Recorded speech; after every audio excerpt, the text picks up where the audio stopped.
Hi, everybody. This is the football hut. The amazing, spectacular, terrific, the great one, the people's champion.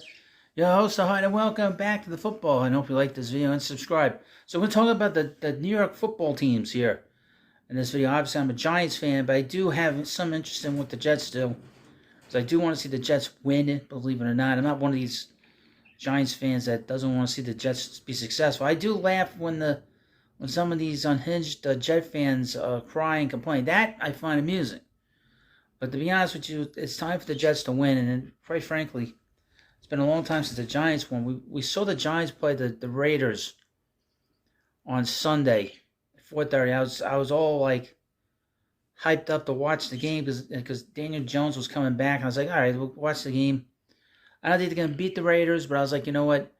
They played pretty well defensively against the Jets the week prior. But then thinking about how badly the Jets offense is, considering how bad the Jets offense is, it wasn't much of a wasn't a great defensive Sunday against the Raiders. It sort of proved it out. The Raiders are not a good team. Obviously, they fired their coach. They brought in Antonio Pierce. I hadn't seen him in a long time. Former defensive player for the Giants, for one of their Super Bowl teams, and he won his first game. But the Raiders are a terrible team.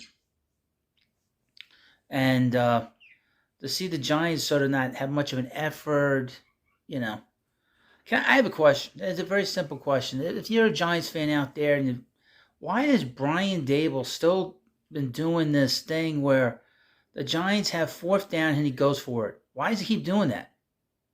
I don't understand that. If you have fourth down, you kick it, or you kick a field goal, or do something. If you have more than, and the offense is terrible. With Daniel Jones, without Daniel Jones, why are you going on fourth down all the time? I don't get this coaching.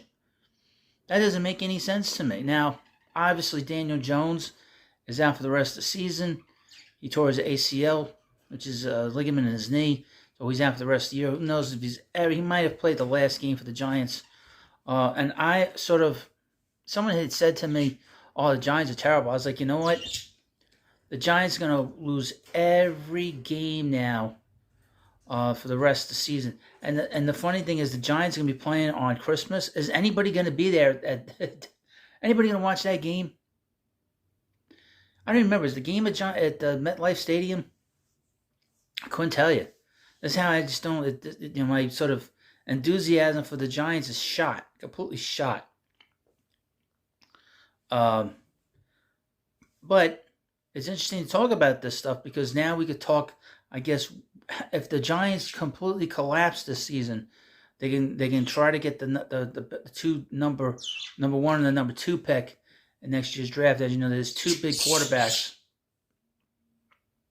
that are going to be available in the draft for any team to bring in.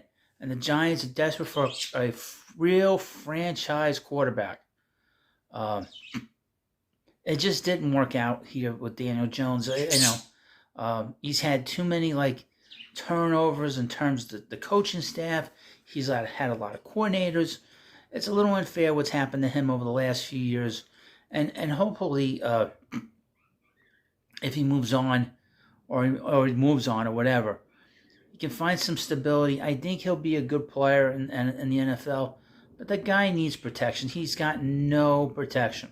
And that's another thing that they have to figure out is what do they do to protect the quarterback? Because the offensive line is offensive. It's terrible. The Giants' offensive line, everything is bad with the Giants. The defense didn't show much in the game. Special teams has been terrible the last 2 years. The special teams lost the game against the Jets. This offense is a disaster, and we know they've had injuries, and the coaching hasn't been great. It's just a big mess. And obviously this team needs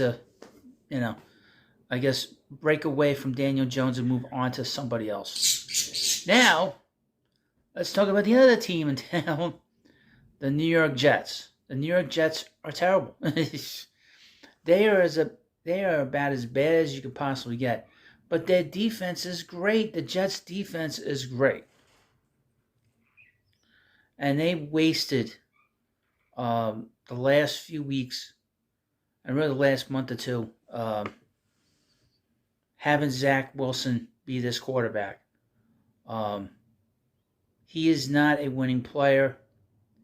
He doesn't seem like he knows what the hell he's doing. It's really, I don't know what happens in the locker room. It doesn't matter. What he does on the field is the most important thing. And what he does on the field is complete, total garbage. There's nothing of note that needs to be discussed. Really, he holds onto the ball too long. There's too many picks. Now he's doing a new thing where he's fumbling the ball. He's messing up the ball. And it's an insomnia. Quite frankly, it's a mess. And really, I hadn't thought about it. I know a lot of people now have brought it up. And I've sort of goofed on it here and there about how the Jets didn't bring in a backup quarterback that was competent. Instead, they held on to Zach Wilson.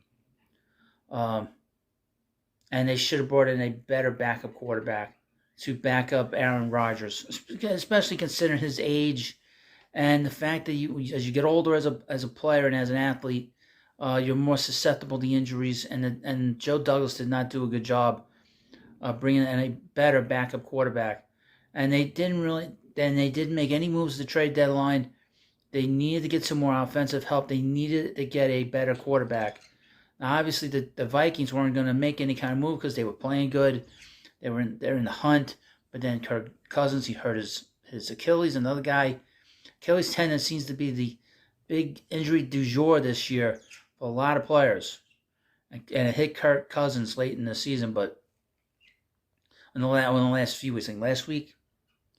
Now the coach, Robert Saleh, he is a disaster. There's no way to paint it any differently. He should be fired at the end of the season because it's not so much he didn't have Aaron Rodgers, but there's been times when I've watched it just as an NFL fan and a football fan and just doing it as a sort of unbiased observer. I don't want like I said, I'll goof on the Jets fans, but I don't goof on the team. He looks like that the team is very unprepared when it needs to be prepared. And when you have a guy that's like that as a coach, you're never going to win. You need to get a coach that is prepared and that has his team ready to play. And they don't look ready to play a lot of times. Now, defensively, they've been terrific. Like I said, they're a top 5 defense in the league. They are Super Bowl caliber, the defense. You don't want to see this defense go to waste. Now they're 4-4, the Jets. They lost. What was the score? The final score is 27-6 against the Chargers. The Jets looked like they weren't prepared for this game. They didn't look like they had a clue on the field. I mean, they really looked lost. They really looked like a team that really didn't really know what to do out there. I just know overall, they had breakdowns at the special teams. One of the Chargers broke a punt for a touchdown. It was, I mean, again, this is a poorly coached team. This is a different situation than with the Giants. The Giants had a lot of injuries. The biggest thing with the coach of the Giants is what the hell is he doing on 4th down? This coach can't get his team prepared to play hard and seem like they know what they're doing on the field. There seems to be a lot of panic, and a lot of times plays break down very, very quickly. And obviously that is a major problem when you've talked. I mean, they went into the season talking about going to the Super Bowl, but how would they have gotten there with this kind of a coach? Now the Jets gave him, I guess he's in his 3rd year. I would think that he'll probably be out of here after the season. I mean, he doesn't deserve to be back. That's for sure. He's just a disaster. And of course the quarterback is a disaster as well. Now we'll see where this team finishes. They're in a different situation than the Giants are. I believe the Jets will be in it to the final game of the season. And guess who they play the final game of the season? The Patriots. We had the longest winning streak against any team in the history of the NFL, I guess. But they have a long standing losing situation with the Patriots, and they have to beat the Patriots. There's no ifs, ands, or buts. I think that will be the game that will determine whether they get to postseason for the first time in 100 years or 12 years. But it seems pretty long for Jets fans. I like to see the Jets do well. I really do. So let me know what you think about this video. Of course, please subscribe to Football Hut, and I'll see you later.